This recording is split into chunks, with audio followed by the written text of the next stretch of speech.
Assalamualaikum warahmatullahi wabarakatuh. Perkenalkan, nama saya Farah Bizdan Arba, NPM 2019 46500 Di sini saya ingin menjelaskan tentang sinopsis reog di Ponorogo. Pada dahulu kala, ada seorang putri bernama Dewi Singalangit, putri seorang kerajaan Kediri.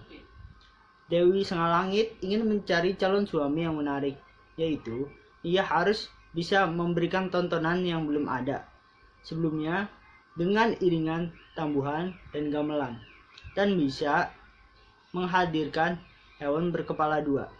Ada dua raja yang mengikuti sayembara tersebut.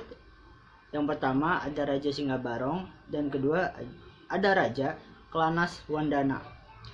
Kedua raja tersebut saling memerintah para abdinya. Raja Singabarong belum menemukan hewan berkepala dua, tetapi Raja Kelanas Wandana hampir menemukannya.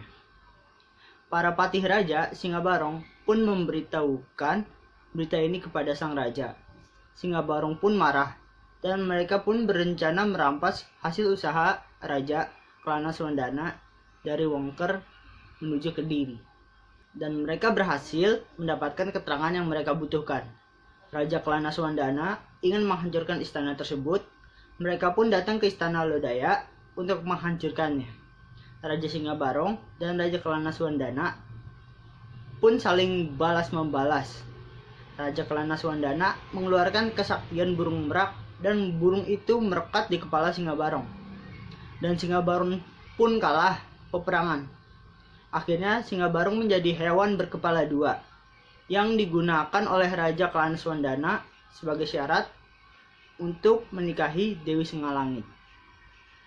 Sekian dari saya. Assalamualaikum warahmatullahi wabarakatuh. Assalamualaikum warahmatullahi wabarakatuh. Perkenalkan, nama saya Namin dengan nomor NPM 2019 465000565. Saya akan menjelaskan tentang unsur-unsur yang terdapat di cerita legenda asal-usul reog di Ponorogo. Bahasa yang digunakan pada tokoh cerita ini adalah bahasa Jawa karena cerita legenda asal-usul reog di Ponorogo terletak di daerah Ponorogo, daerah Jawa Timur. Kepercayaan yang terdapat pada cerita asal-usul reog di Ponorogo yakni kepercayaan terhadap dewa. Dilihat dari percakapan Putri Senggalangit dengan ayahandanya yang berbunyi, "Hamba akan bersemedi minta petunjuk dewa. Setelah itu hamba akan menghadap ayahanda untuk menyampaikan keinginan hamba." Sang Dewi Senggalangit sebelumnya memberikan permintaannya terhadap sayembara yang ia lakukan. Unsur mistis merupakan kekuatan spiritual yang memberikan nafas pada kesenian reog Ponorogo. Jadi perpaduan irama antara ketuk, kenong, dan gong yang berirama selendro dengan trompet yang berirama pelong sehingga menghasilkan irama yang terkesan magis.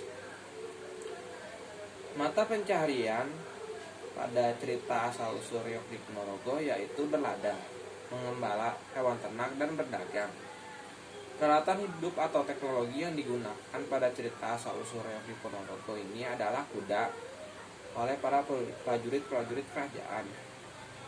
Sekian dari saya, kurang lebihnya mohon maaf. Wabillahi taufiq wal hidayah. Wassalamualaikum warahmatullahi wabarakatuh. Semuanya, perkenalkan, nama saya Feldi Jaya, NPM 2019465000543. Di sini saya akan menjelaskan sedikit mengenai nilai moral yang dapat kita petik dari cerita rakyat reog Ponorogo. Baik, yang pertama ialah sikap pantang menyerah. Hal ini terlihat dari perjuangan untuk menggait Dewi Sanggalangit yang dilakukan oleh Raja Singabarong dan Raja Kelanas Wandana. Yang kedua ialah ketika berkompetisi, kita harus jujur dan tidak berbuat licik pada kompetisi tersebut.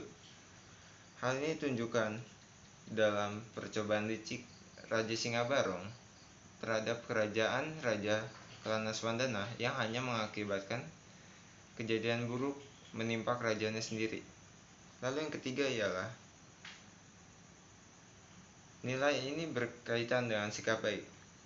Dilihat dari perbuatan yang dilakukan Raja Singabarong ketika ingin mendapatkan Dewi Sanggalangit tanpa melakukan hal apapun, ia pada akhirnya tidak mendapatkan apapun, bahkan hanya mendapatkan petaka di kutub. Sedangkan Raja Kelanaswandana yang melakukan upayanya dengan jerih payah mendapatkan Dewi Sanggalangit dengan usahanya. Maka dapat disimpulkan bahwa dalam menginginkan sesuatu pasti akan ada godaan.